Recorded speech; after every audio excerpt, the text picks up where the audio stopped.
How has Arteta transformed Arsenal tactically? Not long ago, Arsenal looked disjointed and ill-prepared. Then came Arteta, and slowly but surely, he has changed the way Arsenal plays. Arsenal is currently one of the most efficient sides in the world, and with the current setup, they look well equipped to finally land the big honours. So, how has Arteta transformed Arsenal? Let's dive deep into it. With the recent addition of Riccardo Calafiori, Arteta will have a back line with 4 natural centre-backs. It isn't about being defensive, the thought process behind it is clear for Arteta. The natural instinct of a centre-back is to hold the line of defence, and with 4 of them, it becomes much easier. As we saw last season, White, Saliba and Gabriel are pretty solid when Arsenal are defending. They have one of the best defences in the world. Now they have added another left-footed centre-back to play at left-back. When Arsenal isn't in possession, the 4 centre-backs will move up and down in tandem. Arteta did try attacking full-backs and gave Tierney and Zinchenko a fair crack, but the discipline wasn't there, so he went with 4 centre-backs occupying the 4 defensive slots. Just look at the away games at the Etihad and Anfield last year, especially the Etihad game at Manchester City. Manchester City dominated the game, but Arsenal held firm. Their centre-backs at full-backs tactics worked out well. City barely threatened the whole game. Kivior was used as an LB in that game, another natural centre-back. The method is quite clear from Arteta. Centre-backs rarely get found out defensively. Ben White and Kivior pressed well and got back into shape when they got countered. The back 4 held its line well. That game is the reason why Calafiori has been brought in. With Calafiori, Arsenal will be assured in every game in the new season. Both White and Calafiori, as seen in the Euros, are decent going forward, but strong defensively. It will be tough for the opposition to break the lines as well as take on the 2 tactically strong centre-backs in the wide position. Having 4 centre-backs in your back line also makes you strong on set pieces on both ends of the field. Saliba and Gabriel have already been on the score sheet in pre-season, and with 4 tall, strong centre-backs, Arsenal will be a huge threat on set pieces. With the defence sorted, Arsenal has the perfect midfield to lay siege on their opponents. As seen last year, Arsenal is a pressing machine. Declan Rice and Martin Odegaard lead the press from midfield. Pressing also has a certain shape. Either Jorginho or Partey plugs the holes. Winning the ball high up on the field has been Arteta's USP as a manager. Odegaard and Havertz will press high up and centrally and target the weak player in possession. When they do force over a turnover, Odegaard will most probably be the one who ends up with possession, and he, in turn, will find either Saka or Martinelli, Trossard breaking the lines and running behind. The idea is clear. It's not just about pressing either. When Arsenal is pressed, they have press-resistant players in Odegaard and Jorginho to break the press. Arteta likes to change things up depending on the quality of their opponents. That is why Jorginho was preferred in last year's title decider, as it turned out to be in the end, to Partey because of his close control and press resistance. Arteta has also slowly transformed the midfield. Rice is the tough-tackling, no-nonsense pressing machine with an eye for goal.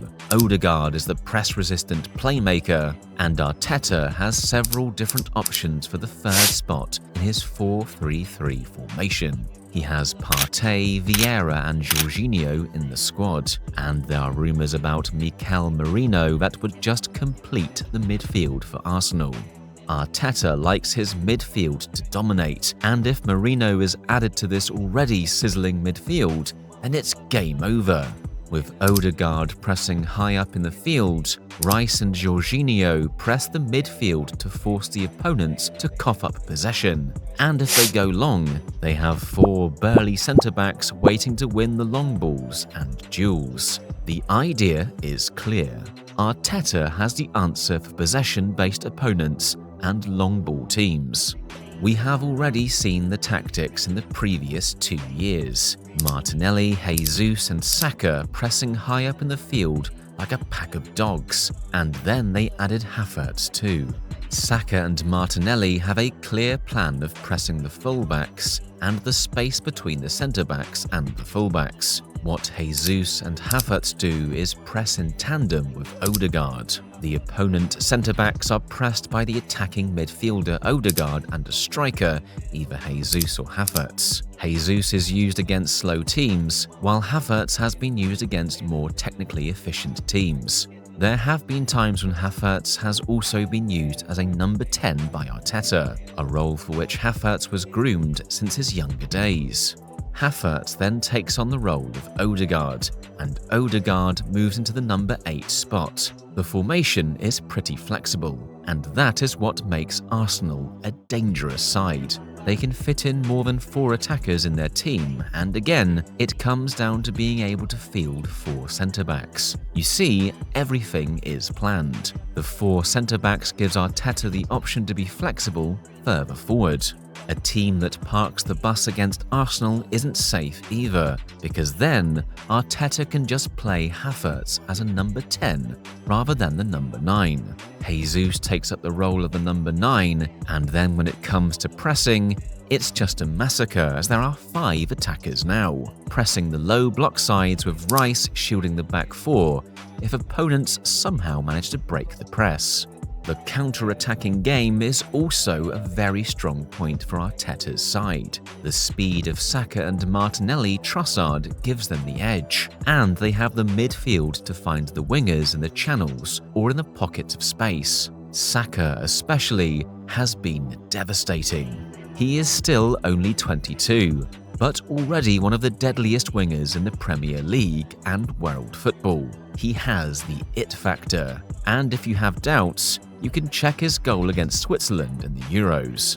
Even against the low block teams, Saka and Martinelli are deadly, because they can take up their markers and beat them to either set up a teammate or open up some space to create a chance for themselves. Arsenal are also one of the best counter-pressing sides in football, and that is because of the pace their midfield and attack possess. They win the ball back so quickly. It's just a true form of art. We haven't even talked about Gabriel Jesus. The guy is a super pressing machine.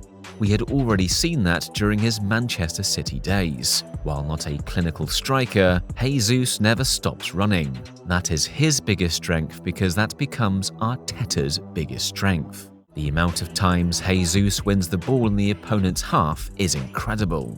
Jesus' work rate allows the midfield and his fellow attackers to press much higher on the field. If Jesus can improve his finishing skills, then he will automatically become one of the best strikers in the world. Numero uno reason Arteta brought David Raya on loan last year was his ability with his feet. Ramsdale is a fine goalkeeper but cannot play the ball out from the back to save his life. Raya does that. He is a sweeper keeper. Raya's ability to start an attack the moment he grabs onto the ball makes him indispensable to his Arsenal side. Not only is Raya a good goalkeeper, but he can also find his teammates with ease, either with a long throw or a direct kick into the opposition half.